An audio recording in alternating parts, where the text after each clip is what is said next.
तो hello guys, मैं Gagan and welcome to my YouTube channel wrestling slammer. तो इतने सारे स्पेकुलेशंस के बाद सेथ रॉलिंस ने अब खुद ही अपडेट दे दी है उनकी इंजरी के बारे में, और अब आगे क्या स्टेटस होने वाला है रोमन रेंस का समर स्लैम के लिए। आज हम इसके बारे में बात करेंगे, लेकिन उससे पहले प्लीज गाइज वीडियो को लाइक कर दो और चैनल को भी सब्सक्राइब कर दो यार। तो रिसेंटली सेथ रॉलिंस एक शो पर आए थे जहां उन्होंने खुद ही अपडेट दे दी है उनकी इंजरी के बारे में। यहाँ उन्होंने बताया है कि उन्हें नहीं पता है कि उनकी इंजरी कितनी सीरियस होने वाली है, लेकिन वो फील कर सकते हैं कि वो बहुत टाइम तक WWE से अब बाहर होने वाले हैं, क्योंकि इस इंजरी से वो 2016 वाली इंजरी को कंपेयर कर रहे हैं जिसने उन्हें बहुत टाइम के लिए WWE से गायब कर दिया था।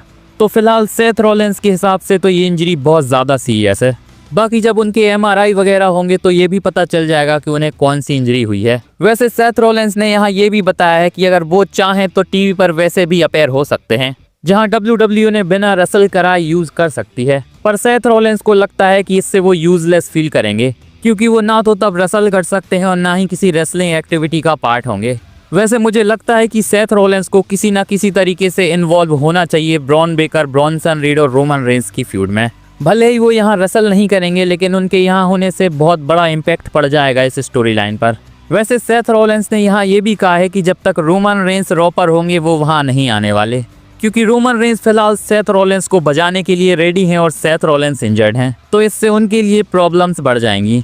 पर उन्होंने यहाँ ये बताया है कि अब रोमन रेंस जब भी ब्रेक पर जाएंगे और उसके बाद जब लौटेंगे तब वो उनकी फ्यूड को कंटिन्यू करेंगे, क्योंकि हमें पता है कि समर स्लैम के बाद रोमन रेंस फिर से एक ब्रेक पर जाएंगे, क्योंकि उनकी किसी मूवी की शूट होने वाली है जिसे सेथ रॉलिंस ने भी यहाँ मेंशन किया था। तो देखते हैं रोमन रेंस के अगले रिटर्न तक सेथ रॉलिंस क्लियर हो पाते हैं या नहीं। वैसे PW इनसाइडर की रिपोर्ट के हिसाब से WWE का ओरिजिनल प्लान सेथ रॉलिंस और रोमन रेंस का मैच कराने का ही था समर स्लैम में, पर सेथ रॉलिंस की अनफॉर्चुनेट इंजरी ने सब कुछ चेंज कर दिया।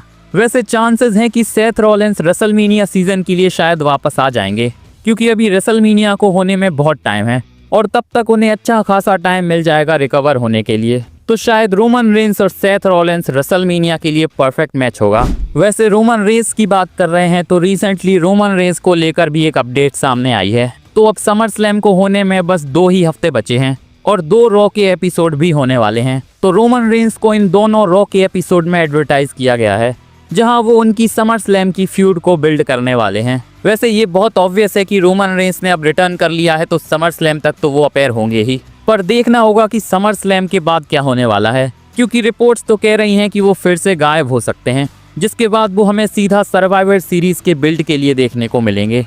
तो फिलहाल तो रोमन रेंस WWE को ज़्यादा टाइम देने के मूड में है नहीं। देखते हैं सर्वाइवर सीरीज के बाद वो कब तक WWE में टिकने वाले हैं। वैसे रोमन रेंस की OTC 1 वाली टी-शर्ट्स फिलहाल नंबर 1 पर चल रही हैं WWE की शॉप पर, और फिलहाल टॉप सेलिंग मर्चेंडाइज बन चुकी हैं। WWE ने तो कोई खास एफर्ट नहीं डाला रोमन रेंस का नया नाम सोचने के लिए, क्योंकि शायद उन्हें पता होगा कि रोमन रेंस का कोई भी प्रोडक्ट हो वो बिक ही जाता है। लेकिन फिलहाल शायद ये OTC 1 वाला कॉन्सेप्ट किसी को समझ में नहीं आएगा। पता नहीं WWE ने क्या सोचकर ये नाम रखा है। कमेंट्स में बताओ आपको क्या लगता है। बाकी जिसने भी अभी तक मेरी वीडियो को लाइक नहीं किया है, प्लीज गाइज लाइक कर दो और सब्सक्राइब भी कर दो यार, और बेल आइकन को भी दबा देना ताकि मेरी वीडियो की अपडेट आप तक पहुंचती रहे। मिलते हैं नेक्स्ट वीडियो में, धन्यवाद।